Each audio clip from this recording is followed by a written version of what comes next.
ਹੁਣ ਟਰੱਕ ਚਲਾਉਣਾ ਸਿੱਖ ਕੇ ਕਰੋ ਕਮਾਈਆਂ। 2020 CDL driving school Fredericksburg Virginia ਵਿਖੇ, ਜਿੱਥੇ CDL ਕਲਾਸ A, B ਤੇ P ਦੀ training, cars, buses, box truck, commercial tractor trailer ਵੀ ਚਲਾਉਣੇ ਸਿਖਾਏ ਜਾਂਦੇ ਨੇ। ਇੱਥੇ ਨਾ ਸਿਰਫ ਪੰਜਾਬੀ, ਹਿੰਦੀ, ਅੰਗਰੇਜ਼ੀ, ਉਰਦੂ ਤੇ ਸਪੈਨਿਸ਼ ਵਿੱਚ ਗੱਲਬਾਤ ਕਰਨ ਦੀ ਸਹੂਲਤ ਹੈ, ਸਗੋਂ ਰਿਹਾਇਸ਼ ਦਾ ਵੀ ਪ੍ਰਬੰਧ ਹੈ। ਅੱਜ ਹੀ ਸੰਪਰਕ ਕਰੋ ਸਨੀ ਨੂੰ 540 656 0985 ਤੇ। 2020 CDL driving school Fredericksburg Virginia ਵਿਖੇ, ਜਿੱਥੇ CDL ਕਲਾਸ A, B ਤੇ P ਦੀ training, cars, buses, box truck, commercial tractor trailer ਵੀ ਚਲਾਉਣੇ ਸਿਖਾਏ ਜਾਂਦੇ ਨੇ। ਇੱਥੇ ਨਾ ਸਿਰਫ ਪੰਜਾਬੀ, ਹਿੰਦੀ, ਅੰਗਰੇਜ਼ੀ, ਉਰਦੂ ਤੇ ਸਪੈਨਿਸ਼ ਵਿੱਚ ਗੱਲਬਾਤ ਕਰਨ ਦੀ ਸਹੂਲਤ ਹੈ, ਸਗੋਂ ਰਿਹਾਇਸ਼ ਦਾ ਵੀ ਪ੍ਰਬੰਧ ਹੈ। ਅੱਜ ਹੀ ਸੰਪਰਕ ਕਰੋ ਸਨੀ ਨੂੰ 540 656 0985 ਤੇ। ਓਏ ਮੇਰੇ ਵੀਰ, ਮੈਨੂੰ ਬਸ ਇੱਕ ਗੱਲ ਦੱਸ ਦੇ ਵੀ ਆ ਜਿਹੜੀ ਤੂੰ ਟਰੈਵਲਿੰਗ ਕਰਦਾ ਤੇ ਉਹਦੇ ਤੋਂ ਬਾਅਦ ਫਰੈਸ਼ ਰਹਿਣਾ, ਇਹਦਾ ਰਾਜ਼ ਕੀ ਹੈ?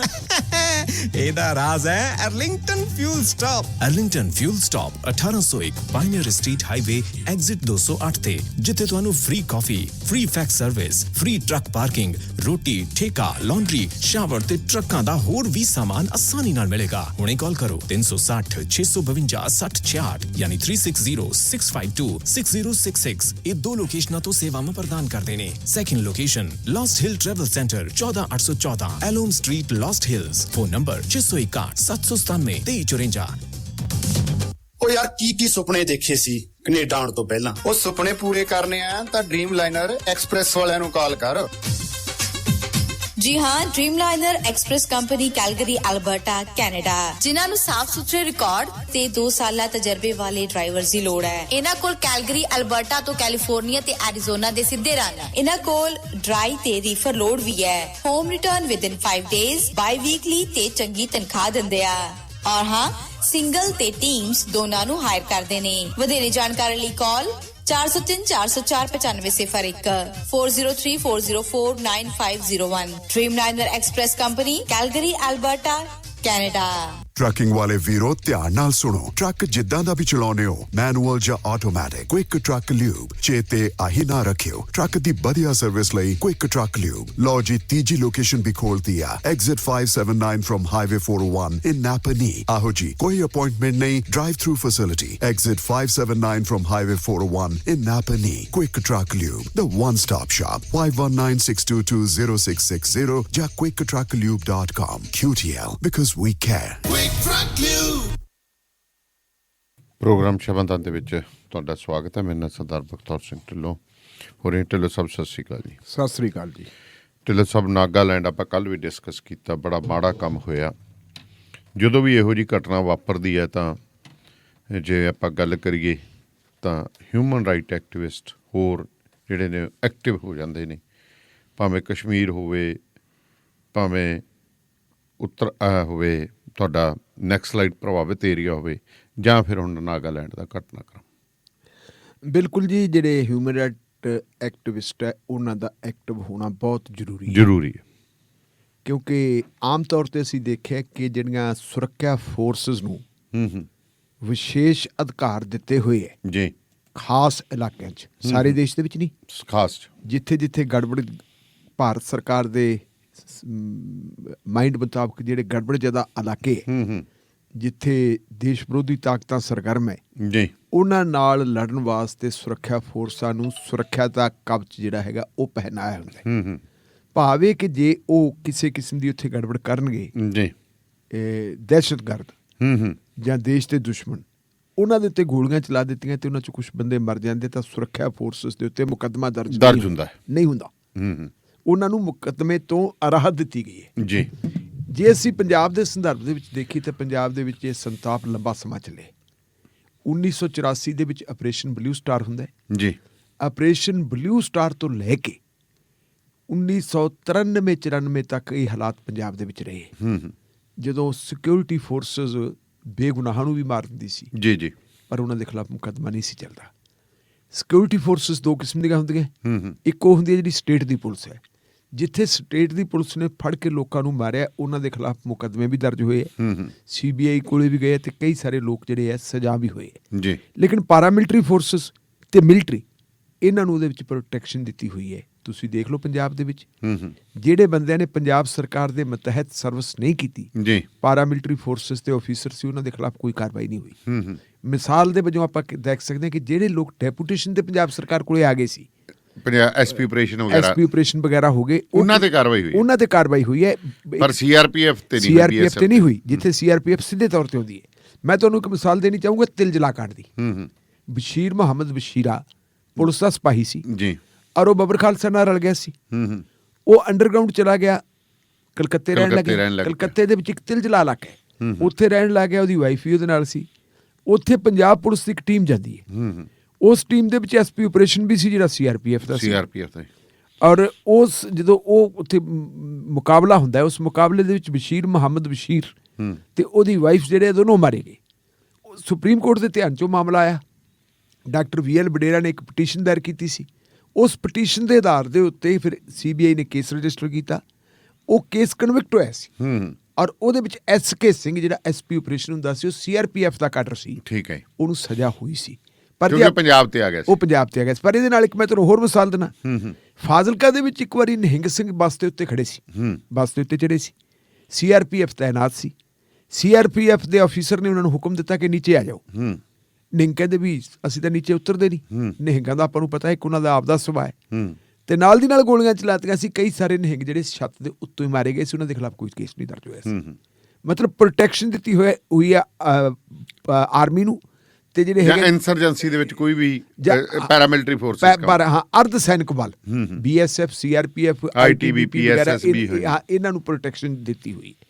ਇਹ ਪ੍ਰੋਟੈਕਸ਼ਨ ਜੇ ਆਪਾਂ ਦੇਖੀਏ ਤਾਂ ਕਿੰਨਾ ਥਾਵਾਂ ਤੇ ਪੰਜਾਬ ਦੇ ਵਿੱਚੋਂ ਤਾਂ ਚਲੋ ਹਾਲਾਤ ਬਦਲ ਗਏ ਜੀ, ਇੱਕ ਪਾਪੂਲਰ ਗਵਰਨਮੈਂਟ ਬਣ ਗਈ, ਸਥਿਤੀ ਇਸ ਕਿਸਮ ਦੀ ਹੋ ਗਈ, ਇੱਥੇ ਹਾਲਾਤ ਖਤਮ ਹੋ ਗਏ।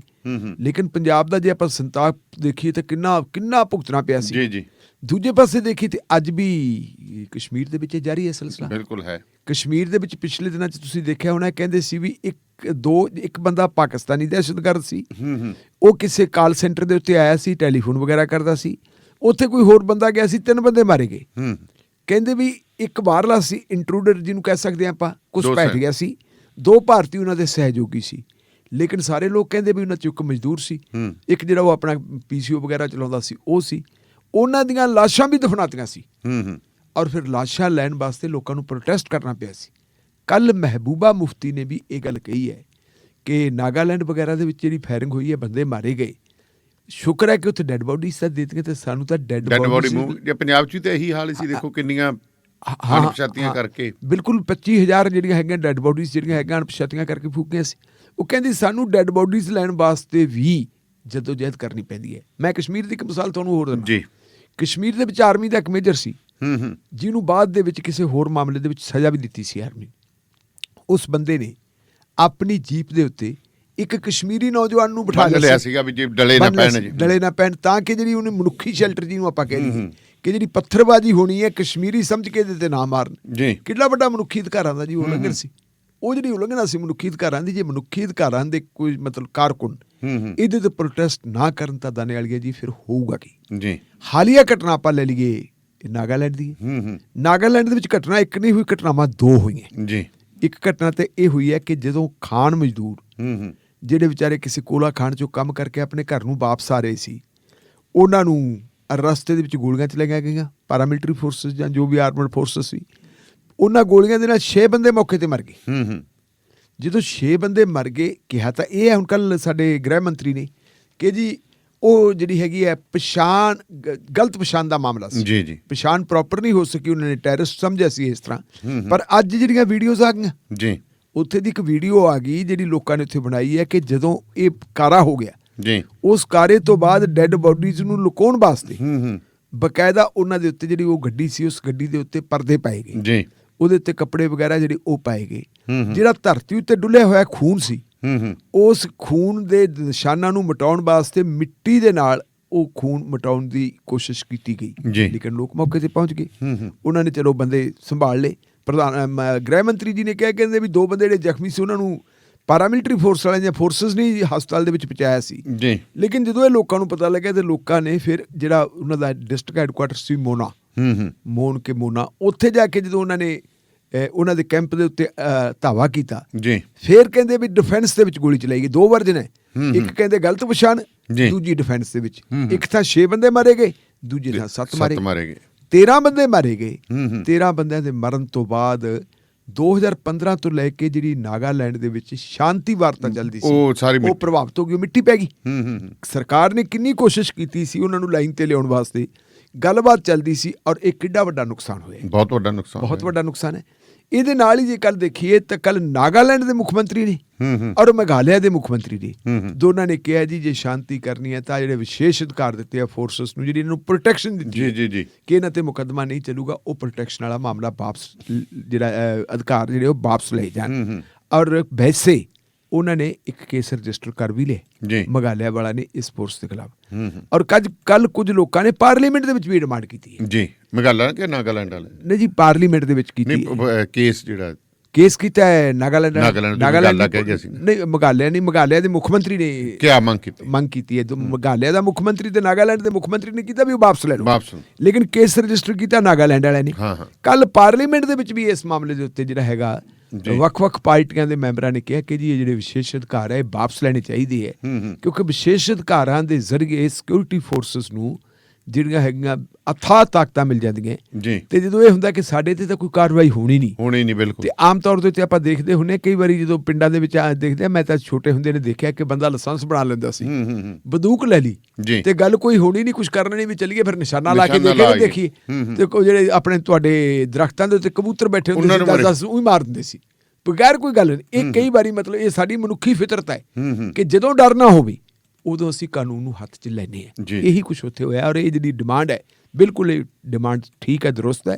ਕਾਨੂੰਨ ਸਾਰਿਆਂ ਵਾਸਤੇ ਹੋਣਾ ਚਾਹੀਦਾ ਹੈ, ਠੀਕ ਹੈ। ਸਿਕਿਉਰਿਟੀ ਫੋਰਸਿਸ ਨੂੰ ਪ੍ਰੋਟੈਕਸ਼ਨ ਵੀ ਚਾਹੀਦੀ ਹੈ, ਪਰ ਪ੍ਰੋਟੈਕਸ਼ਨ ਜਿਹੜੀ ਹੈਗੀ ਆ ਉਹ ਕਿਸੇ ਹੱਦ ਤੱਕ ਹੋਵੇ, ਥੋੜੇ ਸਮੇਂ ਵਾਸਤੇ ਹੁੰਦੀ ਹੈ, ਸੀਮਿਤ ਸਮੇਂ ਲਈ। ਇਹ ਨਹੀਂ ਹੋਵੇ ਕਿ ਤੁਸੀਂ ਇੱਕ ਏਰੀਆ ਹੀ ਦੇ ਦਿਓ ਉਹਨਾਂ ਨੂੰ ਕਿ ਜੋ ਮਰਜ਼ੀ ਕਰੋ ਇੱਥੇ, ਤੇ ਫਿਰ ਤਾਂ ਉਹਨਾਂ ਦਾ ਇੱਕ ਹੈ ਵੀ ਉਹ ਸਟੇਟ ਵਿਦਨ ਸਟੇਟ ਹੋ ਜਾਂਦੀ ਹੈ, ਸਟੇਟ ਦੇ ਉੱਪਰ ਦੀ ਸਟੇਟ ਹੋ ਜਾਂਦੀ ਹੈ। ਉਹ ਤਾਂ ਫਿਰ ਜਿਹੜੀ ਹੈ ਕਿ ਕਈ ਵਾਰੀ ਆਪਾਂ ਦੇਖਿਆ ਕਿ ਉਹ ਜਿਹੜੇ ਇਹ ਪੈਰਾਮਿਲਟਰੀ ਫੋਰਸਿਸ ਜਾਂ ਮਿਲਟਰੀ ਵਾਲਿਆਂ ਦੇ ਕਲੈਸ਼ ਸਥਾਨਕ ਪੁਲਿਸ ਨਾਲ ਵੀ ਆਉਂਦਾ ਹੈ। ਪੰਜਾਬ 'ਚ ਆਪਰੇਸ਼ਨ ਬਲੂ ਸਟਾਰ ਵੇਲੇ ਦਾਨੇਵਾਲੀਆ ਸਾਹਿਬ ਮੈਂ ਤਾਂ ਆਪਣੇ ਅੱਖੀਂ ਦੇਖਿਆ ਜਦੋਂ ਮਿਲਟਰੀ ਵਾਲਿਆਂ ਨੇ ਥਾਣੇਦਾਰਾਂ ਦੇ ਸਿਰਾਂ ਦੇ ਉੱਤੇ ਮੋਟਰਸਾਈਕਲ ਚਕਾ ਕੇ ਵੀ ਕਿਹਾ ਅਪ ਰਾਈਟ ਲੈਫਟ ਰਾਈਟ ਕਰੋ, ਉਹ ਵੀ ਕਰਾਉਂਦੇ ਰਹੇ, ਕਿਉਂਕਿ ਆਮ ਤੌਰ ਤੇ ਫੌਜ ਦੇ ਵਿੱਚ ਵੀ ਤਾਂ ਸਾਡੇ ਪੁੱਤ ਧੀਆਂ ਸਾਡੇ ਭੈਣ ਭਰਾਈ ਹੁੰਦੇ, ਉਹਨਾਂ ਨੂੰ ਇਹ ਹੁੰਦਾ ਵੀ ਯਾਰ ਇਹ ਜਦੋਂ ਅਸੀਂ ਛੁੱਟੀ ਆਉਂਦੇ ਨਾ ਇਹ ਪੁਲਿਸ ਵਾਲੇ ਵੀ ਤੰਗ ਕਰਦੇ ਹੁੰਦੇ, ਵੈਸੇ ਹੀ ਨਫ਼ਰਤ ਹੁੰਦੀ ਹੈ ਤੇ ਉਹ ਆਪਸ ਵਿੱਚ ਵੀ ਫੋਰਸਿਸ ਟਕਰਾਉਣ ਲੱਗ ਜਾਂਦੀਆਂ ਜੀ। ਚਲੋ ਇਹ ਤਾਂ ਆਪਸ ਵਿੱਚ ਫੋਰਸਾਂ ਟਕਰਾਈਆਂ ਜੀ, ਤੇ ਜਿਹੜੀ ਕਾਂਗਰਸ ਆਪਸ ਵਿੱਚ ਟਕਰਾ ਰਹੀ ਹੈ, ਅਖੀਰ ਜਾਖੜ ਦਾ ਰੁਤਬਾ ਬਹਾਲ ਕੀਤਾ ਤੇ 3 ਹੋਰ ਬੰਦਿਆਂ ਨੂੰ ਵੀ ਨਾਲ ਅਲੱਗ-ਅਲੱਗ ਜ਼ਿੰਮੇਵਾਰੀਆਂ ਦਿੱਤੀਆਂ। ਦੇਖੋ ਮੇਰੇ ਖਿਆਲ ਮੁਤਾਬਕ ਦਾਨੇਵਾਲੀਆ ਸਾਹਿਬ, ਮੈਂ ਕਹੂੰਗਾ ਵੀ ਇਹ ਨੁਕਸਾਨ ਰੋਕਣ ਦਾ ਇੱਕ ਹੰਭਲਾ ਹੈ ਕਾਂਗਰਸ ਪਾਰਟੀ ਵੱਲੋਂ। ਅੰਗਰੇਜ਼ੀ 'ਚ ਕਹਿੰਦੇ ਡੈਮੇਜ ਕੰਟਰੋਲ, ਕਿਉਂਕਿ ਜਦੋਂ ਦੀ ਪੰਜਾਬ ਦੇ ਵਿੱਚ ਲੜਾਈ ਪਈ ਹੈ ਜੀ, ਔਰ ਇਹ ਲੜਾਈ ਪਈ ਨਹੀਂ, ਲੜਾਈ ਪੁਆਈ ਗਈ ਹੈ। ਅੱਜ ਤੁਸੀਂ ਨਿਗਾਹ ਮਾਰੋ ਜਿਹੜੇ ਬੰਦੇ ਬਣਾਏ ਹੈ ਜੀ, ਸਕਰੀਨਿੰਗ ਕਮੇਟੀ ਦੇ ਵਿੱਚ ਵੀ ਕੁਝ ਬੰਦੇ ਪਾਏ ਹੈ, ਇਹ ਕਈ ਕਮੇਟੀਆਂ ਬਣਾਈਆਂ ਹੈ ਕਾਂਗਰਸ ਹਾਈ ਕਮਾਂਡ ਨੇ। ਇੱਕ ਕਮੇਟੀ ਬਣਾਤੀ ਜੀ ਕੋਆਰਡੀਨੇਸ਼ਨ ਕਮੇਟੀ। ਕੋਆਰਡੀਨੇਸ਼ਨ ਦਾ ਮਤਲਬ ਹੈ ਕਿ ਸਾਰਿਆਂ ਦਾ ਆਪਸ ਵਿੱਚ ਤਾਲਮੇਲ ਕਰੋ ਤੇ ਕੋਆਰਡੀਨੇਟ ਕਰਾਉਣ ਵਾਸਤੇ ਕਿਹਦੀ ਡਿਊਟੀ ਲਾਈ ਹੈ ਜੀ? ਉਹ ਲਾਈ ਹੈ ਅੰਬਿਕਾ ਸੋਨੀ ਦੀ। ਅੱਛਾ ਜੀ। ਹੁਣ ਅੰਬਿਕਾ ਸੋਨੀ ਕੋਆਰਡੀਨੇਸ਼ਨ ਕਮੇਟੀ ਦੀ ਚੇਅਰਪਰਸਨ ਲਾਤੀ, ਔਰ ਜਿਹੜੀ ਕੰਪੇਨ ਕਮੇਟੀ ਹੈ ਜੀ, ਕੰਪੇਨ ਕਮੇਟੀ ਦਾ ਚੇਅਰਪਰਸਨ ਲਾਤਾ ਸੁਨੀਲ ਕੁਮਾਰ ਜਾਖੜ। ਜਿਹੜੀ ਸਕਰੀਨਿੰਗ ਕਮੇਟੀ ਹੈ ਜੀ, ਸਕਰੀਨਿੰਗ ਕਮੇਟੀ ਦਾ ਚੇਅਰਪਰਸਨ ਲਾਤਾ ਆਪਣਾ ਬਾਜਵਾ ਜੀ, ਉਹ ਦਿੱਲੀ ਵਾਲਾ ਲਲਿਤ ਮਾਕਣੀ ਹੈ ਇਹਦਾ ਨਾਮ, ਮੇਰਾ ਖਿਆਲ ਕਿ ਲਲਿਤ ਮਾਕਣੀ ਦਾ ਚਾਚਾ ਸੀ। ਚਲੋ ਮਾਕਣ ਹਾਂਜੀ,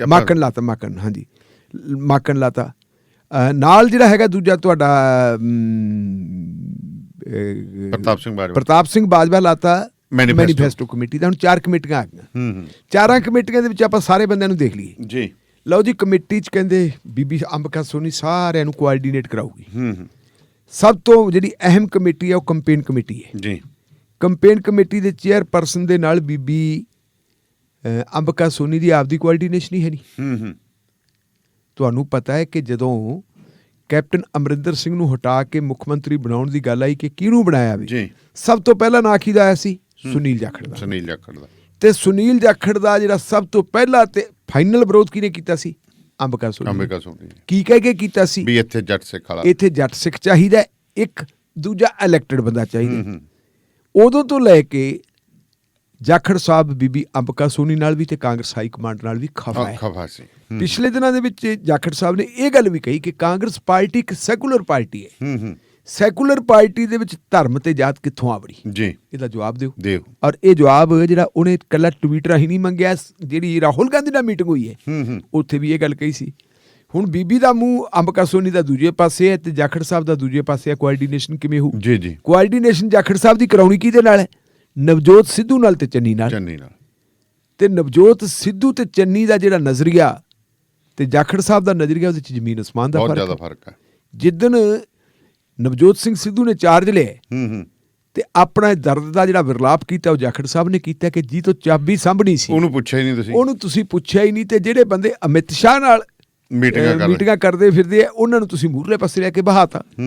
ਤੇ ਜਿਹੜੇ ਪਿੰਗਾ ਝੂਟਦੇ ਫਿਰਦੇ ਆ ਅਰਵਿੰਦ ਕੇਜਰੀਵਾਲ ਨਾਲ, ਉਹਨਾਂ ਨੂੰ ਵੀ ਤੁਸੀਂ ਵੱਡੀਆਂ ਥਾਵਾਂ ਤੇ ਬਿਠਾਈ ਜਾਂਦੇ। ਇਹ ਗੱਲ ਉਹਨਾਂ ਨੇ ਕਹੀ ਸੀ ਤੇ ਇਹਦੇ ਤੇ ਉਹਨਾਂ ਨੇ ਰੰਧਾਵੇ ਦਾ ਨਾਂ ਲਿਆ ਸੀ, ਸੁੱਖੀ ਰੰਧਾਵੇ ਦਾ। ਤੇ ਜਿਹੜਾ ਮਿਹਣਾ ਸੀ ਉਹ ਮਿਹਣਾ ਸੀਗਾ ਨਵਜੋਤ ਸਿੰਘ ਸਿੱਧੂ ਨੂੰ ਕਿ ਜੀ ਤੁਸੀਂ ਮੈਨੂੰ ਪੁੱਛਿਆ ਨਹੀਂ, ਚਾਬੀ ਤਾਂ ਤੁਸੀਂ ਮੈਥੋਂ ਲੈਣੀ ਸੀ।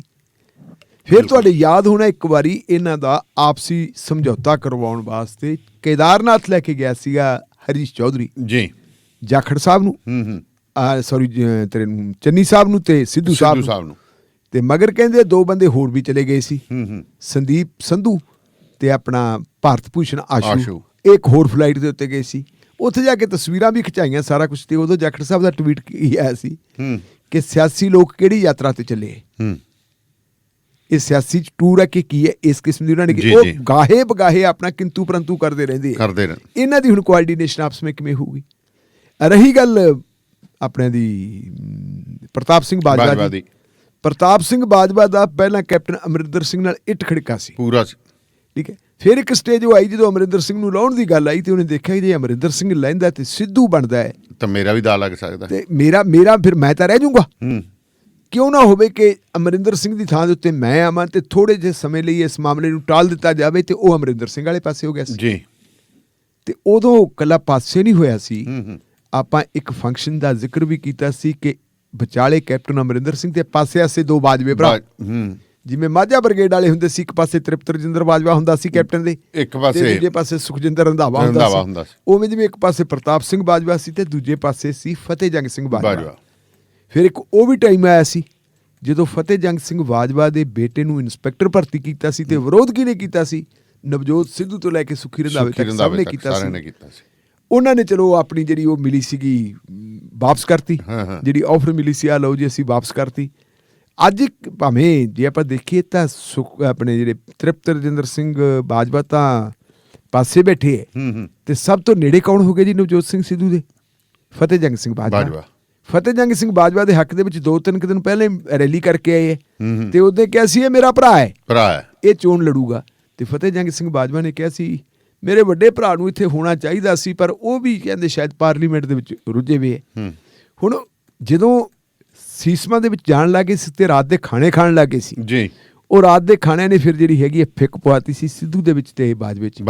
ਹੁਣ ਜਿਹੜੀ ਕੰਪੇਨ ਕਮੇਟੀ ਦੇ ਚੇਅਰਮੈਨ ਤੇ ਪ੍ਰਦੇਸ਼ ਕਾਂਗਰਸ ਪਾਰਟੀ ਦਾ ਪ੍ਰਧਾਨ ਜਿਹੜਾ, ਉਹਨਾਂ ਦੀ ਤੁਸੀਂ ਕੋਆਰਡੀਨੇਸ਼ਨ ਕਿਵੇਂ ਕਰਾਉਂਗੇ? ਬਿਲਕੁਲ।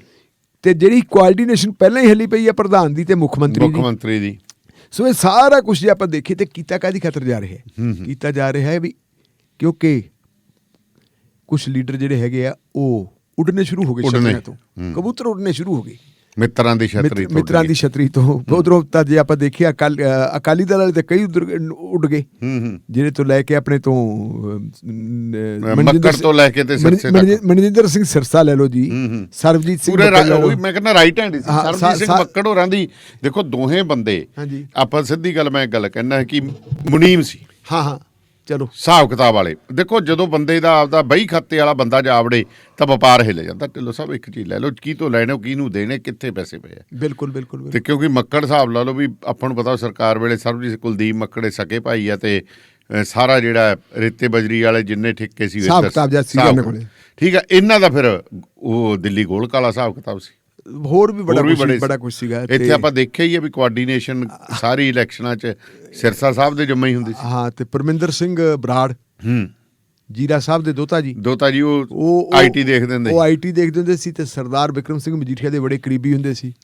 ਤੇ ਨਾਲ ਹੀ ਜੀਰਾ ਸਾਹਿਬ ਦੇ ਬੇਟਾ ਸਾਹਿਬ ਕੀ ਹੈ ਅਵਤਾਰ ਸਿੰਘ ਮੀਨਾ, ਅਵਤਾਰ ਸਿੰਘ ਮੀਨਾ, ਉਹ ਵੀ ਫਰਾਰ ਹੋ ਗਏ। ਅੱਛਾ, ਉਹ ਵੀ ਚਲੇ ਗਏ ਜੀ ਉਧਰ। ਅੱਛਾ, ਪਹਿਲਾਂ ਉਹ ਆਪ ਚਲੇ ਗਏ ਸੀਗੇ, ਆਪ ਤੋਂ ਬਾਅਦ ਉਹ ਅੱਜ ਕੱਲ੍ਹ ਬੀਜੇਪੀ ਚਲੇ ਗਏ ਜੀ। ਕੁਝ ਲੋਕਾਂ ਦੀ ਹੋਰ ਵੀ ਗੱਲ ਹੈ ਤੇ ਕਾਂਗਰਸੀ ਕਬੂਤਰ ਵੀ ਕਹਿੰਦੇ ਤਿਆਰ ਬੈਠੇ ਆ ਕਈ। ਅੱਛਾ, ਪਿਛਲੇ ਦਿਨਾਂ 'ਚ ਆਪਾਂ ਦੇਖੀਏ ਤੇ ਜਾਖੜ ਸਾਹਿਬ ਵੀ ਬੜੇ ਜਿਹੜੇ ਹੈਗੇ ਖਫਾ ਚਲੇ ਆ ਰਹੇ ਸੀ ਤੇ ਜਾਖੜ ਸਾਹਿਬ ਨੂੰ ਵਾਰ-ਵਾਰ ਮਨਾਉਣ ਵਾਸਤੇ ਰਾਹੁਲ ਗਾਂਧੀ ਨੇ ਬੁਲਾਇਆ ਵੀ ਜੀ, ਪਰ ਉਹ ਕਹਿੰਦੇ ਸੀ ਜੀ ਰਹੂੰਗਾ ਕਾਂਗਰਸ ਦੇ ਵਿੱਚ, ਮੈਂ ਅਹੁਦਾ ਕੋਈ ਨਹੀਂ ਲੈਣਾ। ਆ ਜਿਹੜੀ ਕੰਪੇਨ ਕਮੇਟੀ ਦਾ ਚੇਅਰਮੈਨ ਜਾਖੜ ਸਾਹਿਬ ਨੂੰ ਬਣਾਇਆ, ਪੇਸ਼ਕਸ਼ ਤਾਂ ਪਹਿਲਾਂ ਵੀ ਕੀਤੀ ਸੀ ਜੀ, ਲੇਕਿਨ ਉਹਨਾਂ ਨੇ ਬੜੀ ਨਿਮਰਤਾ ਦੇ ਨਾਲ ਉਹ ਪੇਸ਼ਕਸ਼ ਠੁਕਰਾਤੀ ਸੀ। ਹੁਣ ਜਾਖੜ ਸਾਹਿਬ ਨੂੰ ਬਣਾਤਾ ਜੀ। ਮੈਂ ਤਾਂ ਜਾਖੜ ਸਾਹਿਬ ਦਾ ਕੋਈ ਬਿਆਨ ਹੀ ਨਹੀਂ ਦੇਖਿਆ ਅਜੇ ਤੱਕ, ਨਾ ਅਜੇ ਵੀ ਨਹੀਂ ਆਇਆ। ਤੇ ਮੈਨੂੰ ਜਿੱਥੋਂ ਤੱਕ ਜਾਣਕਾਰੀ ਮਿਲੀ ਹੈ, ਤੁਹਾਡੀ ਨੇੜਤਾ ਜਾਖੜ ਸਾਹਿਬ ਨਾਲ, ਤੁਹਾਡੇ ਹਲਕੇ ਦੇ ਹੈ, ਅੰਕਲ ਸ਼੍ਰੀ ਵੀ ਕਹਿੰਦੇ ਨੇ ਉਹਨੂੰ ਤੁਸੀਂ, ਤੇ ਤੁਸੀਂ ਕਹਿੰਦੇ ਫੋਨ ਮਿਲਾ ਕੇ ਦੇਖੋ, ਉਹਨਾਂ ਦਾ ਫੋਨ ਵੀ ਬੰਦ ਆ ਰਿਹਾ। ਹਾਂਜੀ, ਤੇ ਜੇ ਫੋਨ ਵੀ ਬੰਦ ਆ ਰਿਹਾ ਤਾਂ ਫਿਰ ਮਾਮਲਾ ਗੜਬੜਾ ਹੈ। ਇਸ ਕਰਕੇ ਇਹ ਕੀਤਾ ਤਾਂ ਸੀ ਡੈਮੇਜ ਕੰਟਰੋਲ ਵਾਸਤੇ, ਪਰ ਮੇਰੇ ਖਿਆਲ ਮੁਤਾਬਕ ਜੇ ਜਾਖੜ ਸਾਹਿਬ ਨੇ ਕਹਿਤਾ ਨਾ ਜੀ ਮੈਂ ਤਾਂ ਨਹੀਂ ਇਹ ਜ਼ਿੰਮੇਵਾਰੀ ਸੰਭਾਲਦਾ, ਤਾਂ ਫਾਇਦੇ ਨਾਲ ਨੁਕਸਾਨ ਜ਼ਿਆਦਾ ਹੋ ਜਾਊਗਾ। ਉਹ ਜ਼ਿੰਮੇਵਾਰੀ ਨਹੀਂ ਸੰਭਾਲਦੇ ਤਾਂ ਪ੍ਰਤਾਪ ਬਾਜਵਾ ਕਹਿੰਦਾ ਮੇਰੇ ਭਰਾ ਦੀ ਟਿਕਟ ਰੱਬ ਜਾਣੇ। ਉਹ ਤਾਂ ਪ੍ਰਤਾਪ ਬਾਜਵੇ ਨੇ ਇੱਧਰ ਆਉਣ ਤੋਂ ਪਹਿਲਾਂ ਹੀ ਕਹਿਤਾ ਸੀ ਕਿ ਜੀ ਆਪਾਂ ਕਾਦੀਆਂ ਨੂੰ ਚੱਲੇ ਹਾਂ, ਮੈਂ ਕਾਦੀਆਂ ਤੋਂ ਚੋਣ ਲੜੂਗਾ। ਕਾਦੀਆਂ ਦੇ ਵਿੱਚ ਉਹ ਪਹਿਲਾਂ ਵੀ ਉਹ ਲੜਦੇ ਰਹੇ, ਫਿਰ ਉਹਨਾਂ ਦੀ ਵਾਈਫ ਨੇ ਵੀ ਲੜੀ ਸੀ, ਪਿਛਲੀ ਵਾਰੀ ਉਹਨਾਂ ਦੇ ਭਰਾ ਵੀ ਸੀ ਕਿਉਂਕਿ ਰਾਜ ਸਭਾ ਦੇ ਮੈਂਬਰ ਬਣ ਗਏ ਸੀ। ਉਹਨਾਂ ਨੇ ਕਹਿਤਾ ਮੈਂ ਆਊਂਗਾ, ਉਦੋਂ ਨਹੀਂ ਇਹ ਪਤਾ ਲੱਗਦਾ ਸੀ ਵੀ ਕਿਹੜੇ ਪਾਸਿਓਂ ਆਉਣਗੇ, ਵੀ ਕਾਂਗਰਸ ਵੱਲੋਂ ਆਉਣਗੇ ਕਿ ਕਿਸ ਪਾਸਿਓਂ ਹੋਰ ਆਉਣਗੇ। ਫਿਰ ਉਹਨਾਂ ਨੇ ਜਦੋਂ ਬਣਾਤਾ ਤੁਹਾਡਾ ਮੈਨੀਫੈਸਟੋ ਕਮੇਟੀ ਦਾ ਚੇਅਰਮੈਨ, ਤੇ ਉਹਨੇ ਕਹਿੰਦਾ ਮੇਰੀ ਹਾਈ ਕਮਾਂਡ ਨਾਲ ਵੀ ਗੱਲ ਹੋ ਗਈ, ਹਾਈ ਕਮਾਂਡ ਨੇ ਵੀ ਗ੍ਰੀਨ ਸਿਗਨਲ ਦੇਤਾ ਹੈ, ਦੇਤੀ ਹਰੀ ਝੰਡੀ ਵੀ ਤੁਸੀਂ ਜਾ ਸਕਦੇ ਹੋ ਤੇ ਲੜ ਸਕਦੇ ਹੋ। ਤੇ ਪੱਤਰਕਾਰਾਂ ਨੇ ਪੁੱਛ ਲਿਆ ਜੀ ਫਿਰ ਫਤਿਹ ਜੰਗ ਸਾਹਿਬ ਭਰਾ ਉਹਨਾਂ ਦਾ ਕੀ ਬਣੂਗਾ? ਕਹਿੰਦਾ ਰੱਬ ਜਾਣੇ।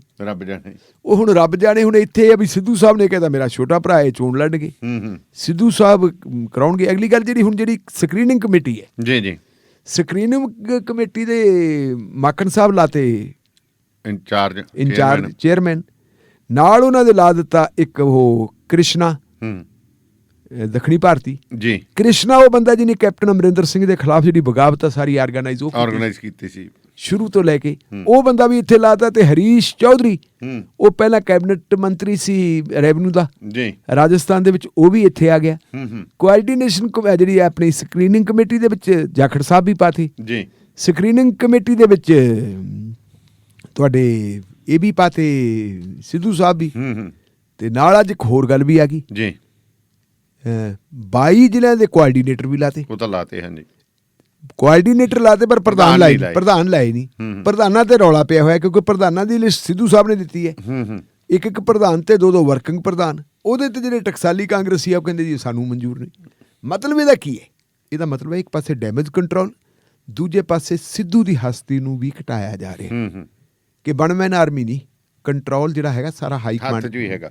ਜਿਹੜੇ ਲੋਕ ਇਹ ਗੱਲ ਕਹਿੰਦੇ ਸੀ ਜੀ ਚੰਨੀ ਸਾਹਿਬ ਆ ਗਏ, ਹੁਣ ਜਿਵੇਂ ਸਿੱਧੂ ਸਾਹਿਬ ਦਾ ਸੀ ਜੀ ਪੰਜਾਬ ਮਾਡਲ, ਕਿੱਧਰ ਗਿਆ ਪੰਜਾਬ ਮਾਡਲ ਨੂੰ ਤਾਂ ਸਾਰਾ ਕੁਛ ਹੀ ਆਪਣੇ ਹੱਥ 'ਚ ਲਈ ਜਾਂਦੇ ਦਿੱਲੀ, ਕਿਉਂਕਿ ਦਿੱਲੀ ਵਾਲਿਆਂ ਨੂੰ ਇਸ ਗੱਲ ਦਾ ਵੀ ਪਤਾ ਨਹੀਂ ਕਿਹੜੇ ਵੇਲੇ ਸਿੱਧੂ ਸਾਹਿਬ ਜਿਹੜੇ ਆ ਰੁੱਸ ਜਾਣ ਤੇ ਫਿਰ ਅਸਤੀਫਾ ਦੇ ਦੇਣ, ਤੇ ਆਰਗੇਨਾਈਜੇਸ਼ਨ ਤਾਂ ਹੈ ਕੋਈ ਨਹੀਂ।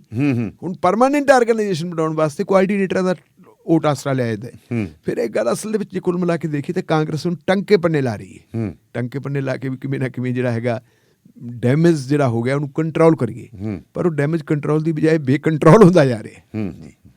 ਉਹ ਤਾਂ ਬੇਕੰਟਰੋਲ ਹੋ ਰਿਹਾ। ਇੱਧਰ ਭਾਜਪਾ ਨਾਲ ਗੱਠਜੋੜ ਦੇ ਮਾਮਲੇ ਦੇ ਵਿੱਚ ਢੀਂਡਸਾ ਵਾਲਾ ਜਿਹੜਾ ਸੰਯੁਕਤ ਅਕਾਲੀ ਦਲ ਹੈ ਜੀ, ਉਹਦਾ ਕੀ ਐਟੀਟਿਊਡ ਆ ਰਿਹਾ? ਕਿਉਂਕਿ ਗੱਲ ਢੀਂਡਸਾ ਸਾਹਿਬ ਦੀ ਅਤੇ ਹੋਰਾਂ ਦੀ ਕੋਈ ਗੱਲ ਨਹੀਂ ਹੋ ਰਹੀ। ਦੇਖੋ ਢੀਂਡਸਾ ਸਾਹਿਬ ਬੜਾ ਬਚ ਕੇ ਚੱਲ ਰਹੇ, ਪਹਿਲਾਂ ਸ਼ੁਰੂ ਤੋਂ ਸਿਆਣੇ, ਸ਼ੁਰੂ ਤੋਂ ਸਿਆਣੇ ਗੱਲ ਨਹੀਂ ਕਰਦੇ। ਜਦੋਂ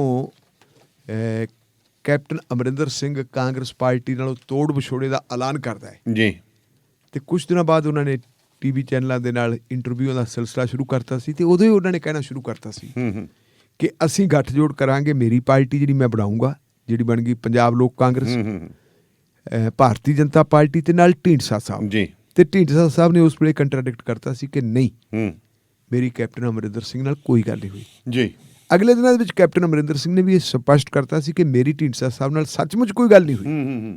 ਲੇਕਿਨ ਮੈਂ ਬੀਜੇਪੀ ਦੀ ਹਾਈ ਕਮਾਂਡ ਨੂੰ ਮਿਲਿਆ ਸੀ, ਮੈਨੂੰ ਉੱਥੋਂ ਪਤਾ ਲੱਗਿਆ ਹੈ ਕਿ ਹਾਈ ਕਮਾਂਡ ਦੇ ਨਾਲ ਢੀਂਡਸਾ ਸਾਹਿਬ ਦੀ ਗੱਲ ਚੱਲਦੀ ਹੈ ਬੀਜੇਪੀ ਦੀ ਨਾਲ, ਤੇ ਉਹ ਕਹਿੰਦੇ ਵੀ ਆਪਣੇ ਨਾਲ ਉਹ ਗੱਠਜੋੜ ਕਰਨਗੇ। ਲੇਕਿਨ ਢੀਂਡਸਾ ਸਾਹਿਬ ਇਹਦੇ ਤੇ ਕੋਈ ਜਵਾਬ ਨਹੀਂ ਦਿੰਦੇ ਸੀ। 2-3 ਦਿਨ ਪਹਿਲਾਂ ਹੂੰ ਅਮਿਤ ਸ਼ਾਹ ਹੋਰੀ ਹਿੰਦੁਸਤਾਨ ਟਾਈਮੀ ਦੇ ਸਮਿਟ ਤੇ ਗਏ ਸੀ। ਜੀ ਉੱਥੇ ਪੱਤਰਕਾਰਾਂ ਨਾਲ ਗੱਲਬਾਤ ਹੋਣੀ ਉਹਨੇ ਕਿ ਜੀ ਪੰਜਾਬ 'ਚ ਕੀ ਕਰੋਗੇ? ਕਹਿੰਦੇ ਜੀ ਗੱਲ ਚੱਲ ਰਹੀ ਹੈ ਹੂੰ ਕੈਪਟਨ ਸਾਹਿਬ ਨਾਲ ਤੇ ਢੀਂਡਸਾ ਸਾਹਿਬ ਨਾਲ, ਅਸੀਂ ਮਿਲ ਕੇ ਚੋਣ ਲੜਾਂਗੇ। ਤੇ ਫਿਰ ਢੀਂਡਸਾ ਸਾਹਿਬ ਨੇ ਵੀ ਮੰਨ ਲਿਆ ਕਿ ਮੇਰੀ ਮੀਟਿੰਗ ਉਹਨਾਂ ਨਾਲ ਹੋਈ ਹੈ। ਜੀ ਢੀਂਡਸਾ ਸਾਹਿਬ ਵੀ ਸਿਧਾਂਤਕ ਤੌਰ ਦੇ ਉੱਤੇ ਉੱਥੇ ਕਹੇ ਸੀ ਕਿ ਹਾਂ ਆਪਾਂ ਗੱਠਜੋੜ ਕਰਾਂਗੇ, ਲੇਕਿਨ ਪ੍ਰਵਾਨਗੀ ਲੈਣੀ ਪੈਣੀ ਹੈ ਮੈਨੂੰ ਆਪਣੀ ਪਾਰਟੀ 'ਚ। ਹੂੰ ਕੱਲ੍ਹ ਉਹਨਾਂ ਦੀ ਪਾਰਟੀ ਦੀ ਮੀਟਿੰਗ ਸੀ। ਉਸ ਮੀਟਿੰਗ ਦੇ ਵਿੱਚ ਬ੍ਰਹਮਪੁਰਾ ਸਾਹਿਬ ਵੀ ਆਏ ਸੀ ਔਰ ਢੀਂਡਸਾ ਸਾਹਿਬ ਵੀ ਸੀ। ਕਹਿੰਦੇ ਆ ਵੀ ਉੱਥੇ ਮੀਟਿੰਗ ਦੇ ਵਿੱਚ ਜਿਹੜੀ ਹੈਗੀ ਆ ਵਿਚਾਰ ਵਟਾਂਦਰਾ ਹੋਇਆ ਜੀ ਕਿ ਕੀ ਕੀਤਾ ਜਾਵੇ। 2 ਕਿਸਮ ਦੇ ਵਿਚਾਰ ਸੀ। ਇੱਕ ਵਿਚਾਰ ਤਾਂ ਇਹ ਸੀ ਕਿ ਸਾਨੂੰ ਬੀਜੇਪੀ ਨਾਲ ਜਾਣਾ ਚਾਹੀਦਾ, ਤਾਂ ਉਹਦੇ ਤੇ ਦੂਜਾ ਵਿਚਾਰ ਇਹ ਸੀ ਉਹਦੇ ਉਲਟ ਕਿ ਸਾਨੂੰ ਆਮ ਆਦਮੀ ਪਾਰਟੀ ਨਾਲ ਜਾਣਾ ਚਾਹੀਦਾ।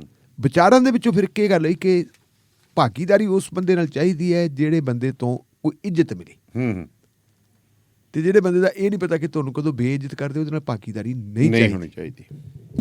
ਆਮ ਆਦਮੀ ਪਾਰਟੀ ਵਾਲੇ ਕਹਿੰਦੇ ਆ ਜਾਓ ਚੋਣਾਂ ਲੜ ਲਓ, ਹੂੰ ਪਰ ਚੋਣ ਨਿਸ਼ਾਨ ਸਾਡਾ ਹੋਊਗਾ, ਬੰਦੇ ਥੋੜੇ। ਇਹਦਾ ਮਤਲਬ ਇੱਜ਼ਤ ਥੋੜਾ ਹੋਗੀ ਫਿਰ ਤਾਂ।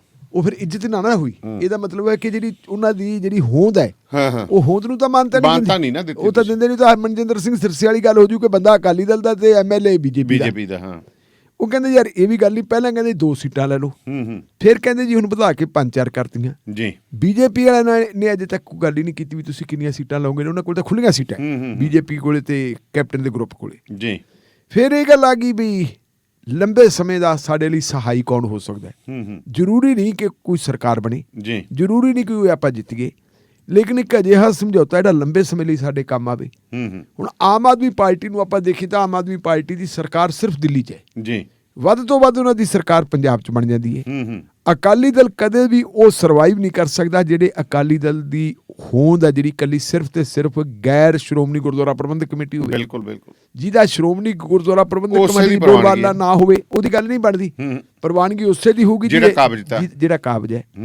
ਤਾਂ ਹੁਣ ਚੋਣਾਂ ਕਿਹਨੇ ਕਰਾਉਣੀਆਂ? ਉਹ ਦਿੱਲੀ ਵਾਲਿਆਂ ਨੇ ਕਰਾਉਣੀਆਂ। ਦਿੱਲੀ ਸਰਕਾਰ ਨੇ ਨਹੀਂ ਕਰਾਉਣੀਆਂ, ਕੇਂਦਰ ਵਾਲਿਆਂ ਨੇ ਕਰਾਉਣੀਆਂ। ਔਰ ਉਹ ਕਹਿੰਦੇ ਜੀ ਆਪਾਂ ਫਿਰ ਇਹ ਤੋਂ ਬਗੈਰ ਨਹੀਂ ਬਚ ਸਕਦੇ। ਇਹਦੇ ਤੇ ਕਾਫੀ ਕੁਝ ਹੋਇਆ। ਇੱਕ ਜਿਹੜੇ ਹੈਗੇ ਆ ਪੰਜੌਲੀ ਸਾਹਿਬ ਹੈ ਜੀ।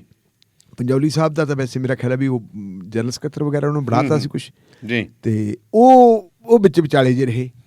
ਜਿਹੜੇ ਆਪਣੇ ਬ੍ਰਹਮਪੁਰਾ ਸਾਹਿਬ ਹੈ ਉਹ ਕਹਿੰਦੇ ਸੀ ਨਹੀਂ ਯਾਰ ਆਮ ਆਦਮੀ ਪਾਰਟੀ ਨਾਲ ਕਰ ਲੈਣਾ ਚਾਹੀਦਾ ਜੀ। ਖਬਰ ਇੱਕ ਬੜੀ ਇੰਟਰਸਟਿੰਗ ਆਈ ਹੈ ਕਿ ਢੀਂਡਸਾ ਸਾਹਿਬ ਕਹਿੰਦੇ ਸੀ ਬੀਜੇਪੀ ਨਾਲ ਕਰਨੀ ਚਾਹੀਦੀ ਹੈ ਸਾਨੂੰ ਆਪਣੀ ਐਡਜਸਟਮੈਂਟ, ਤੇ ਕਹਿੰਦੇ ਪਰਮਿੰਦਰ ਸਿੰਘ ਕਹਿੰਦੇ ਛੋਟੇ ਢੀਂਡਸਾ ਸਾਹਿਬ ਕਹਿੰਦੇ ਵੀ ਨਹੀਂ ਆਪ ਨਾਲ ਗੱਲ ਕਰੋ। ਅੱਛਾ ਇਹ ਹੁਣ ਮੈਨੂੰ ਸਮਝ ਨਹੀਂ ਆਉਂਦੀ ਵੀ ਇਹ ਬਾਪ ਬੇਟੇ ਦੀ ਆਪਸ ਵਿੱਚ ਜਿਹੜੀ ਹੈਗੀ ਵਿਚਾਰਾਂ 'ਚ ਮਤਭੇਦ ਪਹਿਲਾਂ ਹੀ ਸੀਗਾ ਜਾਂ ਕੋਈ ਚਾਲ ਹੈ ਜਾਂ ਇਹ ਕੋਈ ਸਟ੍ਰੈਟਜੀ ਹੈ? ਇਹ ਪਹਿਲਾਂ ਵੀ ਆਈ ਹੋਇਆ ਸੀ ਜਦੋਂ ਅਕਾਲੀ ਦਲ ਨਾਲ ਖੜਾ ਛੱਡਣਾ ਸੀ ਉਦੋਂ। ਹਾਂ ਉਦੋਂ ਢੀਂਡਸਾ ਸਾਹਿਬ ਬਾਹਰ ਆ ਗਏ ਸੀ ਤੇ ਇਹ ਇਲੈਕਸ਼ਨ ਵੀ ਲੜ ਲਏ ਸੀ। ਇਲੈਕਸ਼ਨ ਵੀ ਲੜ ਲਏ ਸੀ ਤੇ ਢੀਂਡਸਾ ਸਾਹਿਬ ਨੇ ਕਹਿੰਦਾ ਸੀ ਮੈਂ ਆਪਦੇ ਪੁੱਤ ਦੀ ਕੰਪੇਨ ਨਹੀਂ ਕਰਦਾ, ਲੇਕਿਨ ਬਾਅਦ ਦੇ ਵਿੱਚ ਉਹ ਬਾਹਰ ਆ ਗਏ ਸੀ। ਹੁਣ ਉਹਦੇ ਤੇ ਕਹਿੰਦੇ ਜੀ ਬਹੁ ਗਿਣਤੀ ਹੈ ਜਿਹੜੀ ਉਹ ਇਹ ਚਾਹੁੰਦੀ ਸੀਗੀ ਕਿ ਬੀਜੇਪੀ ਨਾਲ ਸਮਝੌਤਾ ਕੀਤਾ ਜਾਵੇ ਜੀ। ਘੱਟ ਗਿਣਤੀ ਇਹ ਕਹਿੰਦੀ ਸੀ ਵੀ ਨਹੀਂ ਜੀ ਆਪਾਂ ਨੂੰ ਆਮ ਆਦਮੀ ਪਾਰਟੀ ਨਾਲ ਕਰਨਾ ਚਾਹੀਦਾ ਹੈ। 2 ਖਬਰਾਂ ਹੈ ਜੀ। ਇੱਕ ਖਬਰ ਤਾਂ ਇਹ ਕਹਿੰਦੀ ਹੈ ਜੀ ਹੁਣ ਸਾਰੇ ਅਧਿਕਾਰ ਜਿਹੜੇ ਹੈਗੇ ਉਹ ਢੀਂਡਸਾ ਸਾਹਿਬ ਨੂੰ ਦੇਤੇ। ਦੂਜੀ ਖਬਰ ਇਹ ਗੱਲ ਕਹਿੰਦੀ ਹੈ ਜੀ ਅਜੇ ਇੱਕ ਮੀਟਿੰਗ ਹੋਰ ਹੋ ਸਕਦੀ ਹੈ ਜੀ। ਇਸੇ ਦੌਰਾਨ ਹੁਣ ਇਹ ਪਤਾ ਲੱਗਿਆ ਕਿ ਸ਼ਾਇਦ ਢੀਂਡਸਾ ਸਾਹਿਬ ਇੱਕ ਵਾਰੀ ਫੇਰ ਦਿੱਲੀ ਜਾਣ। ਅੱਛਾ ਜੀ। ਦਿੱਲੀ ਜਾ ਕੇ ਕੁਝ ਹੋਰ ਕਮਿਟਮੈਂਟਸ ਲੈਣ, ਕਿਉਂਕਿ ਤੁਹਾਨੂੰ ਪਤਾ ਇਹੋ ਜਿਹੇ ਮਾਮਲੇ 'ਚ ਫਿਰ ਬਾਰਗੇਨਿੰਗ ਵੀ ਹੁੰਦੀ ਹੈ। ਬਿਲਕੁਲ ਵੀ ਜੀ ਇਹ ਤਾਂ ਹੁਣ ਪਰਮਿੰਦਰ ਵੀ ਨਹੀਂ ਮੰਨਦਾ ਜੀ ਤੇ ਬ੍ਰਹਮਪੁਰਾ ਸਾਹਿਬ ਵੀ ਨਹੀਂ ਮੰਨਦੇ। ਇਹ ਪਹਿਲਾਂ ਕਹਿੰਦੇ ਸੀ ਕਿ ਬ੍ਰਹਮਪੁਰਾ ਸਾਹਿਬ ਨੂੰ ਇੱਕ ਸੀਟ ਜਿਹੜੀ ਖਡੂਰ ਸਾਹਿਬ ਦੀ ਦੇ ਰਹੇ ਸੀ ਵੀ ਤੁਸੀਂ ਉੱਥੇ ਲੜ ਲਓ, ਤੇ ਇਧਰੋਂ ਜਿਹੜੀ ਲਹਿਰਾ ਗਾਗਾ ਹੈ ਇਹ ਦੇ ਰਹੇ ਸੀਗੇ ਪਰਮਿੰਦਰ ਵੀ ਇਹ ਲੜ ਲੈਣ। ਵੇਖਦੇ ਹੁਣ ਅੱਗੇ ਕੀ ਬਣਦਾ ਜੀ। ਇਹ ਤਾਂ ਦੇਖੋ ਹੁਣ ਅੱਗੇ ਕੀ ਬਣਦਾ। ਤੇ ਉਧਰ ਭਾਰਤ ਤੇ ਰੂਸ ਦਾ ਸਿਖਰ ਸੰਮੇਲਨ ਹੋਇਆ ਜੀ, ਇੱਥੇ ਕੀ ਲੱਗਦਾ ਪਾਲਿਸੀ, ਵਿਦੇਸ਼ ਪਾਲਿਸੀ? ਦੇਖੋ ਵਿਦੇਸ਼ ਪਾਲਿਸੀ ਜਿਹੜੀ ਹੈਗੀ ਹੈ ਜੇ ਆਪਾਂ ਦੇਖੀਏ ਰੂਸ ਭਾਰਤ ਦਾ ਟਰਸਟਡ ਮਿੱਤਰ ਹੈ ਜੀ। ਆਮ ਤੌਰ ਤੇ ਆਪਾਂ ਦੇਖਦੇ ਹਾਂ ਕਿ ਜਿਹੜੀ ਰੂਸ ਨਾਲ ਜ਼ਿਆਦਾ ਨੇੜਤਾ ਕਿਸ ਦੌਰ 'ਚ ਰਹੀ ਹੈ, ਉਸ ਦੌਰ ਦੇ ਵਿੱਚ ਰਹੀ ਹੈ ਜਦੋਂ ਕਾਂਗਰਸ ਪਾਰਟੀ ਦੀਆਂ ਸਰਕਾਰਾਂ ਹੁੰਦੀਆਂ ਸੀ। ਸ਼ੁਰੂ ਦੇ ਵਿੱਚ ਜਦੋਂ ਇਹ ਆਪਣਾ ਮੁਲਕ ਆਜ਼ਾਦ ਹੋਇਆ ਜੀ, ਉਸ ਵੇਲੇ ਮੁਲਕ ਨੂੰ ਆਤਮ ਨਿਰਭਰ ਕਰਨ ਵਾਸਤੇ ਇੱਥੇ ਜਿਹੜੀਆਂ ਬੁਨਿਆਦੀ ਸਨਅਤਾਂ ਉਹ ਲਾਉਣ ਦੇ ਲਈ ਪੰਡਿਤ ਨਹਿਰੂ ਨੇ ਇੱਕ ਯੋਜਨਾ ਬਣਾਈ ਸੀ। ਤੇ ਬੁਨਿਆਦੀ ਸਨਅਤਾਂ ਲਾਉਣ ਵਾਸਤੇ ਸਾਡੇ ਕੋਲ ਤਾਂ ਕੋਈ ਹੈ ਹੀ ਨਹੀਂ ਸੀ ਜੀ। ਇਨਫਰਾਸਟ੍ਰਕਚਰ ਹੀ ਕੋਈ ਨਹੀਂ ਸੀ। ਇਨਫਰਾਸਟ੍ਰਕਚਰ ਹਾਸਲ ਕਰਨ ਵਾਸਤੇ ਬੁਨਿਆਦੀ ਸਨਅਤਾਂ ਦੇ ਲਈ ਕੁਝ ਮਤਲਬ ਮਦਦ ਲੈਣ ਵਾਸਤੇ ਵੱਖ-ਵੱਖ ਦੇਸ਼ਾਂ ਤੱਕ ਅਪਰੋਚ ਕੀਤੀ ਗਈ। ਅਮਰੀਕਾ ਤੱਕ, ਇੰਗਲੈਂਡ ਤੱਕ। ਉਹ ਕਹਿੰਦੇ ਸੀ ਬਣਾਇਆ ਬਣਾਇਆ ਸਮਾਨ ਲੈ ਲਓ ਤੁਸੀਂ, ਕਾਰਖਾਨੇ ਤੋਂ ਕੀ ਲੈਣਾ। ਹਾਂਜੀ ਹਾਂਜੀ। ਫਿਰ ਰੂਸ ਨਾਲ ਗੱਲਬਾਤ ਕੀਤੀ ਤੇ ਰੂਸ ਵਾਲਿਆਂ ਨੇ ਕਿਹਾ ਨਹੀਂ, ਗੱਲ ਨਹੀਂ, ਤੁਸੀਂ ਨਵਾਂ ਆਜ਼ਾਦ ਹੋਇਆ ਦੇਸ਼ ਹੈ ਔਰ ਆਤਮ ਨਿਰਭਰ ਹੋਣਾ ਚਾਹੀਦਾ, ਅਸੀਂ ਤੁਹਾਨੂੰ ਮਦਦ ਦਿੰਦੇ ਹਾਂ। ਤੇ ਉਹਨਾਂ ਨੇ ਮਦਦ ਦਿੱਤੀ ਵੀ, ਤੇ ਮਦਦ ਇਕੱਲਾ ਸਨਅਤਾਂ ਲਾਉਣ 'ਚ ਨਹੀਂ ਦਿੱਤੀ। ਜਿਹੜੀ ਭਾਰਤ ਦਾ ਡਿਫੈਂਸ ਸਿਸਟਮ ਹੈ ਇਹਦੇ ਵਿੱਚ ਰੂਸ ਦਾ ਬਹੁਤ ਵੱਡਾ ਯੋਗਦਾਨ ਹੈ। ਆਪਾਂ ਨੂੰ ਇਹ ਪਤਾ ਹੈ ਕਿ ਇੰਦਰਾ ਗਾਂਧੀ ਤੋਂ ਬਾਅਦ ਇੱਕ ਵਾਰੀ ਮੁਰਾਰਜੀ ਦੇਸਾਈ ਸਾਹਿਬ ਇਸ ਦੇਸ਼ ਦੇ ਪ੍ਰਧਾਨ ਮੰਤਰੀ ਬਣੇ ਸੀਗੇ। ਮੁਰਾਰਜੀ ਦੇਸਾਈ ਉਸ ਲੌਬੀ ਦੇ ਨਾਲ ਸੰਬੰਧ ਰੱਖਦੇ ਸੀ ਜਿਹੜੀ ਲੌਬੀ ਸੋਵੀਅਤ ਯੂਨੀਅਨ ਦੇ ਜਾਂ ਪੁਰਾਣੇ ਰੂਸ ਦੇ ਖਿਲਾਫ ਸੀ, ਜਿਹੜੇ ਕਹਿੰਦੇ ਸੀ ਸਾਨੂੰ ਅਮਰੀਕਾ ਦੇ ਨੇੜੇ ਜਾਣਾ ਚਾਹੀਦਾ। ਉਸੇ ਸਰਕਾਰ ਦੇ ਵਿੱਚ ਲਾਲ ਕ੍ਰਿਸ਼ਨ ਅਡਵਾਨੀ ਸੂਚਨਾ ਤੇ ਪ੍ਰਸਾਰਣ ਮੰਤਰੀ ਹੁੰਦੇ ਸੀ ਤੇ ਵਿਦੇਸ਼ ਮੰਤਰੀ ਹੁੰਦੇ ਸੀਗੇ ਅਟਲ ਬਿਹਾਰੀ ਵਾਜਪਾਈ। ਅਟਲ ਬਿਹਾਰੀ ਵਾਜਪਾਈ ਹੋਰੀ ਜਨਤਕ ਤੌਰ ਤੇ ਰੂਸ ਦੇ ਉਲਟ ਬੋਲਦੇ ਹੁੰਦੇ ਸੀ, ਲੇਕਿਨ ਜਦੋਂ ਉਹ ਬਣ ਗਏ ਵਿਦੇਸ਼ ਮੰਤਰੀ ਉਹ ਤੋਂ ਬਾਅਦ ਉਹਨਾਂ ਨੇ ਜੋ ਪ੍ਰੈਸ ਕਾਨਫਰੰਸ ਕੀਤੀ ਤੇ ਰੂਸ ਦੇ ਸੋਲੇ ਗਾਉਣ ਲੱਗੇ।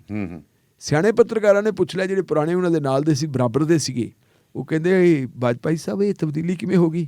ਕਹਿੰਦੇ ਤਬ ਮੈਂ ਆਪੋਜੀਸ਼ਨ में था, अब मैं सत्ता में हूँ। ਕਹਿੰਦੇ ਫਿਰ ਇਹਦੇ ਨਾਲ ਕੀ ਫਰਕ ਪੈ ਗਿਆ? ਉਹ ਕਹਿੰਦਾ ਇਹਦੇ ਨਾਲ ਮੈਂ ਆ ਕੇ ਜੋ ਰਿਕਾਰਡ ਦੇਖਿਆ ਤੇ ਮੈਨੂੰ ਇਹ ਪਤਾ ਲੱਗਦਾ ਕਿ ਸਰਹੱਦ ਦੀ ਨਿਰਭਰਤਾ ਸਾਰੀ ਦੀ ਸਾਰੀ ਰੂਸ ਤੇ ਹਾਂ, ਤੇ ਜੇ ਅਸੀਂ ਰੂਸ ਦੇ ਨਾਲੋਂ ਨਾਤਾ ਤੋੜ ਲਿਆ ਤੇ ਸਾਡੇ ਪੱਲੇ ਕੀ ਰਹਿ ਜਾਊਗਾ? ਉਹ ਸਿਲਸਿਲਾ ਸੀ। ਅੱਜ ਵੀ ਜੇ ਅਸੀਂ ਦੇਖੀਏ ਤਾਂ ਸਾਡਾ ਡਿਫੈਂਸ ਸਿਸਟਮ ਜਿਹੜਾ ਹੈਗਾ ਇਹਦਾ ਜਿਹੜਾ ਜ਼ਿਆਦਾ ਜਿਹੜਾ ਹੈਗਾ ਸਾਡੀ ਨਿਰਭਰਤਾ ਉਹ ਰੂਸ ਤੇ। ਰੂਸ ਦਾ ਜਿਹੜੇ ਹੈਗਾ ਜੇ ਆਪਾਂ ਦੇਖੀਏ ਜਦੋਂ 1971 ਵਾਲੀ ਜੰਗ ਹੋਈ ਹੈ ਭਾਰਤ ਤੇ ਪਾਕਿਸਤਾਨ ਦੀ, ਜਿਹਦੇ ਵਿੱਚ ਇੱਕ ਨਵਾਂ ਦੇਸ਼ ਬੰਗਲਾਦੇਸ਼ ਪੈਦਾ ਹੋਇਆ ਸੀ, ਉਦੋਂ ਅਮਰੀਕਾ ਸਿੱਧੇ ਤੌਰ ਦੇ ਉੱਤੇ ਪਾਕਿਸਤਾਨ ਵਾਲੇ ਪਾਸੇ ਖੜ ਗਿਆ ਸੀ। ਤੇ ਅਮਰੀਕਾ ਦੇ ਮੁਕਾਬਲੇ ਦੇ ਵਿੱਚ ਜਦੋਂ ਰੂਸ ਨੇ ਸਾਡੀ ਮਦਦ ਕੀਤੀ ਸੀ ਤਾਂ ਜਾ ਕੇ ਰੂਸ ਉਹਦਾ ਤਕੜਾ ਬਹੁਤ ਸੀਗਾ। ਅੱਜ ਵੀ ਆਰਮੀ ਦੇ ਲਿਹਾਜ਼ ਨਾਲ ਤਾਂ ਰੂਸ ਤਕੜਾ ਹੈਗਾ, ਇੱਕ ਫੌਜੀ ਤਾਕਤ ਦੇ ਤੌਰ ਤੇ ਤਕੜਾ, ਆਰਥਿਕ ਤੌਰ ਤੇ ਥੋੜਾ ਕਮਜ਼ੋਰ ਹੋਇਆ। ਉਹਦੀ ਜਗ੍ਹਾ ਲੈਂਦਾ ਜਾਂਦਾ ਚਾਈਨਾ। ਤਾਂ ਉਸ ਵੇਲੇ ਵੀ ਉਹਨਾਂ ਨੇ ਸਾਡੀ ਮਦਦ ਕੀਤੀ ਸੀ। ਤੇ ਕੱਲ ਆਏ ਰੂਸ ਦੇ ਰਾਸ਼ਟਰਪਤੀ ਪੁਤਨ ਸਾਹਿਬ ਆਏ, ਕਹਿੰਦੇ ਜੀ 28 ਸਮਝੌਤਿਆਂ ਤੇ ਦਸਤਖਤ ਹੋਏ ਹੈ। ਤੇ ਸਮਝੌਤਿਆਂ ਬਾਰੇ ਆਪਾਂ ਨੂੰ ਪਤਾ ਹੀ ਪਹਿਲਾਂ ਥੱਲੇ ਜ਼ਮੀਨੀ ਕੰਮ ਹੁੰਦਾ ਹੈ। ਉਹਦੇ ਵਿੱਚੋਂ ਇੱਕ ਤਾਂ ਇੱਕ ਅਸਾਲਟ ਰਾਈਫਲਾਂ ਜਿਹੜੀਆਂ ਹੈਗੀਆਂ ਅਸਾਲਟ ਕਲਾਸ਼ਨਿਕੋਵ ਰਾਈਫਲਾਂ, AK 203 ਰਾਈਫਲਾਂ ਦਾ 6 ਲੱਖ ਜਿਹੜੀ ਹੈਗੀ ਜੀ ਉਹ ਬਣਾਉਣੀ ਹੈ, ਉਹਦਾ ਐਗਰੀਮੈਂਟ ਹੋਇਆ। ਇੱਕ ਜਿਹੜਾ ਹੈਗਾ ਮਿਜ਼ਾਈਲ ਸਿਸਟਮ ਹੈ, ਉਹ ਮਿਜ਼ਾਈਲ ਸਿਸਟਮ ਬੜਾ ਮਜ਼ਬੂਤ ਹੈ, ਜਿਹੜਾ ਚਾਈਨਾ ਤੋਂ ਸਾਨੂੰ ਕਾਫੀ ਜਿਹੜੀ ਹੈਗੀ ਹੈ ਸੁਰੱਖਿਆ ਦੀ ਗਰੰਟੀ ਦਿੰਦਾ ਹੈ। ਉਹ ਵੀ ਦੇਣ ਦੀ ਗੱਲਬਾਤ ਹੋ ਰਹੀ ਹੈ, ਹਾਲੇ ਤੱਕ ਮੇਰੇ ਖਿਆਲ ਅੱਜ ਹੋ ਜਾਣੀ। ਤਾਂ ਉਹਦੇ ਤੇ ਜਿਹੜੀ ਗੱਲ ਕਹੀ ਹੈ ਪੁਤਨ ਸਾਹਿਬ ਨੇ, ਉਹਨੇ ਭਾਰਤ ਨੂੰ ਬੜੀ ਅਹਿਮੀਅਤ ਦਿੱਤੀ ਹੈ। ਉਹ ਕਹਿੰਦੇ ਭਾਰਤ ਇੱਕ ਮਹਾਨ ਸ਼ਕਤੀ, ਦੋਸਤਾਨਾ ਰਾਸ਼ਟਰ ਤੇ ਪਰਖਿਆ ਹੋਇਆ ਦੋਸਤ ਹੈ। ਅਫਗਾਨਿਸਤਾਨ ਦੇ ਹਾਲਾਤ ਦੇ ਉੱਤੇ ਵੀ ਉਹਨਾਂ ਨੇ ਜਿਹੜੀ ਚਿੰਤਾ ਪ੍ਰਗਟ ਕੀਤੀ ਹੈ ਜੀ। ਉਹ ਕਹਿੰਦੇ ਅਸੀਂ ਭਾਰਤ ਨੂੰ ਇੱਕ ਮਹਾਨ ਸ਼ਕਤੀ ਤੇ ਇੱਕ ਪਰਖਿਆ ਹੋਇਆ ਦੋਸਤ ਸਮਝਦੇ ਹਾਂ। ਤੇ ਇਹ ਕਹਿੰਦਾ ਜਿਹੜਾ ਹੈਗਾ ਸਾਡੇ ਹਰ ਵੇਲੇ ਅਸੀਂ ਇੱਕ ਦੂਜੇ ਦੇ ਕੰਮ ਆਉਂਦੇ ਹਾਂ। ਔਰ ਭਾਰਤ ਦੇ ਨਾਲ ਸਾਨੂੰ ਪਤਾ ਹੈ ਕਿ 20 ਸਾਲਾ ਟ੍ਰੀਟੀ ਹੋਈ ਸੀ, 20 ਸਾਲਾ ਸੰਧੀ ਹੋਈ ਸੀ, ਜਿਸ ਸੰਧੀ ਦੇ ਰਾਹੀਂ ਇਹ ਗੱਲ ਕਹੀ ਗਈ ਸੀ ਕਿ ਜੇ ਭਾਰਤ ਤੇ ਹਮਲਾ ਹੋਇਆ ਤਾਂ ਇਹ ਸਮਝਿਆ ਜਾਊਗਾ ਕਿ ਹਮਲਾ ਰੂਸ ਦੇ ਉੱਤੇ ਹੁੰਦਾ ਹੈ, ਤੇ ਜੇ ਰੂਸ ਦੇ ਉੱਤੇ ਹਮਲਾ ਹੁੰਦਾ ਤੇ ਇਹ ਸਮਝਿਆ ਜਾਊਗਾ ਕਿ ਇਹ ਹਮਲਾ ਭਾਰਤ ਦੇ ਉੱਤੇ ਹੁੰਦਾ, ਤੇ ਦੋਨੇ ਮਿਲ ਕੇ ਟੱਕਰਾ ਕਰਨ। ਪਰ ਜਦੋਂ ਆਪਾਂ ਦੇਖਦੇ ਹਾਂ ਕਿ ਪਿਛਲੇ ਸਮੇਂ ਤੋਂ ਡਾਕਟਰ ਮਨਮੋਹਨ ਸਿੰਘ ਹੋਰੀ ਜਦੋਂ ਵਿੱਤ ਮੰਤਰੀ ਹੁੰਦੇ ਸੀ, ਨਰਸਿਮਹਾ ਰਾਓ ਹੋਰੀ ਪ੍ਰਧਾਨ ਮੰਤਰੀ ਹੁੰਦੇ ਸੀ, ਉਦੋਂ ਸਾਡਾ ਝੁਕਾਅ ਜਿਹੜਾ ਹੈਗਾ ਨਵੀਆਂ ਆਰਥਿਕ ਨੀਤੀਆਂ ਦੇ ਚੱਲਦਿਆਂ ਥੋੜਾ ਅਮਰੀਕਾ ਵਾਲੇ ਪਾਸੇ ਹੋ ਗਿਆ ਸੀ। ਔਰ UPA 1 ਦੇ ਐਂਡ ਦੇ ਵਿੱਚ ਆ ਕੇ ਇੱਕ ਸਿਵਲ ਪਰਮਾਣੂ ਸਮਝੌਤਾ ਹੋਇਆ ਸੀ। ਉਸ ਸਿਵਲ ਪਰਮਾਣੂ ਸਮਝੌਤੇ ਤੋਂ ਭਾਰਤ ਦਾ ਝੁਕਾਅ ਵਾਹਵਾ ਸਾਰਾ ਜਿਹੜਾ ਹੈ ਉਹ ਅਮਰੀਕਾ ਵਾਲੇ ਪਾਸੇ ਹੋ ਗਿਆ ਸੀ। ਤੇ ਇਹ ਫਿਰ ਜਦੋਂ ਵਾਜਪਾਈ ਸਾਹਿਬ ਆਪਣੇ ਮੋਦੀ ਸਾਹਿਬ ਆ ਗਏ, ਮੋਦੀ ਸਾਹਿਬ ਦੀ ਤਾਂ ਜ਼ਿਆਦਾ ਨੇੜਤਾ ਹੈ ਹੀ ਉਧਰ। ਪਰ ਹੁਣ ਜਿਹੜਾ ਹੈਗਾ ਰੂਸ ਦੀ ਕੋਸ਼ਿਸ਼ ਇਹ ਹੈ ਕਿ ਅਮਰੀਕਾ ਦੇ ਖੇਮੇ 'ਚ ਪੂਰੀ ਤਰ੍ਹਾਂ ਸ਼ਾਮਲ ਹੋਣ ਤੋਂ ਰੋਕਿਆ ਜਾਵੇ ਭਾਰਤ ਨੂੰ, ਔਰ ਇਹਨਾਂ ਨਾਲ ਰਿਲੇਸ਼ਨ ਵਧਾਏ ਜਾਣ। ਹੁਣ ਲੋੜ ਇਸ ਕਰਕੇ ਵੀ ਬਣਦੀ ਹੈ ਕਿਉਂਕਿ ਚਾਈਨਾ ਦਾ ਖਤਰਾ ਵੀ ਬਰਾਬਰ ਪਿਆ। ਚਾਈਨਾ ਦੇ ਖਤਰੇ ਦੇ ਲਈ ਵੀ ਰੂਸ ਦੀ ਮਦਦ ਦੀ ਲੋੜ ਹੈ। ਤੇ ਚਾਈਨਾ ਵੀ ਇਸ ਗੱਲ ਤੋਂ ਸੁਚੇਤ ਹੈ ਕਿ ਅਮਰੀਕਾ ਦੇ ਨਾਲ ਸੰਬੰਧ ਪਹਿਲਾਂ ਹੀ ਭਾਰਤ ਦੇ ਚੰਗੇ ਹੈ, ਕਿਤੇ ਰੂਸ ਵਾਲੇ ਪਾਸੇ ਜੇ ਸੰਬੰਧ ਚੰਗੇ ਹੋ ਗਏ ਤਾਂ ਸਾਡੇ ਲਈ ਖਤਰਨਾਕ ਹੋ ਸਕਦਾ। ਸੋ ਦੋਨਾਂ ਮੁਲਕਾਂ ਦੀ ਜੇ ਆਪਾਂ ਆਰਥਿਕਤਾ ਨੂੰ ਦੇਖੀਏ, ਵਿਦੇਸ਼ ਨੀਤੀ ਦੇ ਲਿਹਾਜ਼ ਨਾਲ ਦੇਖੀਏ, ਆਤਮ ਨਿਰਭਰਤਾ ਦੇ ਲਿਹਾਜ਼ ਨਾਲ ਦੇਖੀਏ ਤਾਂ ਇਹ ਇੱਕ ਦੂਜੇ ਲਈ ਬੜੇ ਸਹਾਈ ਹੁੰਦੇ, ਸਹਾਈ ਹੋ ਸਕਦੇ। ਇਹੀ ਕਾਰਨ ਹੈ ਕਿ ਪੁਤਨ ਸਾਹਿਬ ਨੇ ਭਾਰਤ ਦਾ ਦੌਰਾ ਕੀਤਾ। ਸੋ ਸ਼ੁਕਰੀਆ ਢਿੱਲੋਂ ਸਾਹਿਬ, ਬਹੁਤ ਬਹੁਤ ਮਿਹਰਬਾਨੀ ਤੁਹਾਡੀ। ਸੋ ਪ੍ਰੋਗਰਾਮ ਸ਼ਮਾਦਾਨ ਬਾਅਦ ਦਸਤੂਰ ਜਾਰੀ ਰਹੇਗਾ। ਜੁੜੇ ਰਹੋ ਰੇਡੀਓ ਪੰਜਾਬ ਟੁਡੇ ਦੇ ਨਾਲ।